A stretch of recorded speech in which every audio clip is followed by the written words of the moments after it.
नमस्कार, स्वागत है आपका बिहार समाचार में। 140 दिन बाद आज से अनलॉक हुआ बिहार। पूरी क्षमता से खुलेंगे स्कूल, कॉलेज, दुकान और मॉल। अब खुले धार्मिक स्थल। तो वहीं सीबीआई ने 3 बैंक मैनेजरों पर दर्ज किया केस। ऑडिटर की नियमित जमानत खारिज। और अगले 48 घंटे के दौरान बिहार में कई जिलों में भारी बारिश का अलर्ट जारी कर दिया गया है। तो आज की तमाम बड़ी खबरों पर बात करने से पहले आपसे छोटी सी अनुरोध है कि कृपया वीडियो को प्यारा सा एक लाइक जरूर करें, क्योंकि आपका एक लाइक करना ही हमारे मेहनत का फल होता है। तो शुरुआत करते हैं आज की पहली और बड़ी खबर से।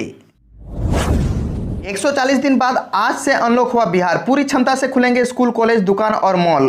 खुले धार्मिक स्थल। कोरोना वायरस के मामलों पर लगाम लगाने के बाद बिहार की नीतीश कुमार सरकार धीरे धीरे लोगों को सहूलियत दे रही है। इसी कड़ी में आज यानी गुरुवार से राज्य में अनलॉक 6 लागू हो चुका है और 140 दिनों बाद राज्य अनलॉक हुआ है। इस साल गत 9 अप्रैल से राज्य के सभी धार्मिक स्थल बंद थे, जिन्हें खोले जाने का आदेश जारी कर दिया गया है। इसके अलावा दुकानें, मॉल, स्कूल, कॉलेज, कोचिंग संस्थान को पूरी क्षमता के साथ खोलने की अनुमति दे दी गई है। साथ ही लोगों से कोविड अनुकूल व्यवहार करने की अपील की गई है। मुख्यमंत्री नीतीश कुमार की अध्यक्षता में बुधवार को आपदा प्रबंधन समूह की बैठक में विचार विमर्श करने के बाद यह निर्णय लिया गया। मुख्यमंत्री ने स्वयं दोपहर 1 बजे ट्वीट कर जानकारी दी कि राज्य में 26 अगस्त से 25 सितंबर तक अनलॉक 6 लागू रहेगा। गृह विभाग ने जारी आदेश में कहा कि सभी धार्मिक स्थल सामान्य रूप से खुलेंगे। संबंधित धार्मिक स्थल का प्रबंध यह सुनिश्चित करेगा कि वहां आने वाले श्रद्धालुओं द्वारा सोशल डिस्टेंसिंग तथा मास्क पहनने समेत कोविड अनुकूल व्यवहार का पालन हो।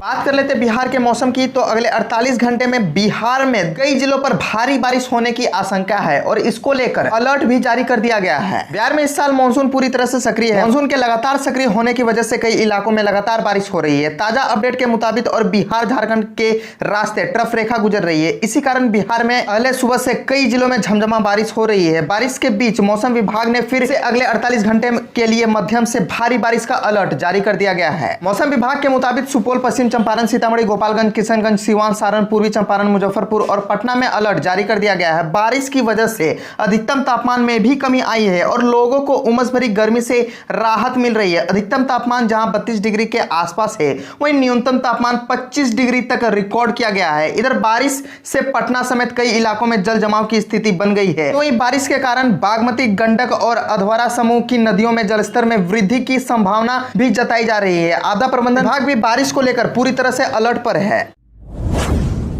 सीबीआई ने 3 बैंक मैनेजरों पर दर्ज किया केस। ऑडिटर की नियमित जमानत खारिज कर दी गई है। राज्य के सबसे बड़े और चर्चित अरबों रुपए के सृजन महाघोटाला के मामले में सीबीआई ने एक और नया केस दर्ज किया है। नया केस 99 करोड़ 88 लाख रुपए के सरकारी रुपए के घोटाले से संबंधित है, जो वर्ष 2007 लेकर 2017 के बीच का है। सीबीआई ने इस नए केस में भागलपुर के 3 बैंक के मैनेजर, कर्मचारियों और सृजन महिला विकास समिति के संचालन कार्यकर्ता के खिलाफ केस दर्ज किया है। सीबीआई ने भागलपुर के bank of Baroda, bank of India और इंडियन बैंक के तत्कालीन कर्मचारियों, मैनेजर के खिलाफ केस दर्ज कर अनुसंधान शुरू कर दिया है। पप्पू यादव से मिलने पहुंची पत्नी रंजीत रंजन, बोली फजीयत से बचने के लिए नीतीश सरकार ने मेरे पति को जेल भेजा। कांग्रेस की पूर्व सांसद और जाप सुप्रीमो राजेश रंजन उर्फ पप्पू यादव की पत्नी रंजीत रंजन ने नीतीश सरकार पर हमला बोला है। उन्होंने कहा है कि उनके पति को सरकार इसीलिए जेल में रखे हुए है ताकि भ्रष्टाचार और कुव्यवस्था की पोल खोलने वाला कोई ना हो। बुधवार की देर शाम दरभंगा के डीएमसीएच हॉस्पिटल में इलाजरत पप्पू यादव से मुलाकात कर पत्नी रंजीत रंजन ने उनका हालचाल जाना। रंजीत रंजन ने अचानक दरभंगा पहुंचने पर जन अधिकार पार्टी के कार्यकर्ता भी अस्पताल पहुंचे। पूर्व सांसद रंजीत रंजन ने कहा कि अवेलेबल है उसमें बेल टूट गया है और 3.5 महीने से उनके पति पप्पू यादव जेल में हैं। उन्होंने कहा कि पप्पू यादव को इसीलिए नहीं छोड़ा जा रहा है ताकि वो बाहर निकलकर सरकार के भ्रष्टाचार और कुव्यवस्था की पोल ना खोल दे।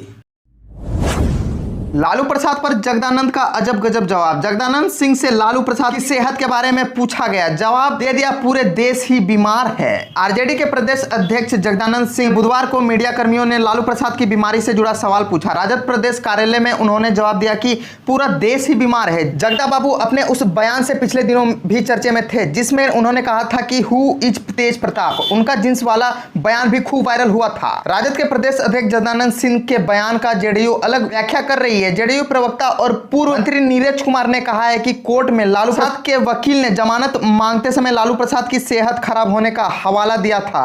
अब जब लालू प्रसाद रूटीन चेकअप के लिए दिल्ली एम्स गए तो जगदानंद सिंह ने यह कहकर उनका उपहास किया कि पूरा देश ही बीमार है। नीरज कुमार ने आगे कहा कि बीमारी के आधार पर जमानत लेने पर ही जगदानंद सिंह ने सवालिया निशाना खड़ा कर दिया।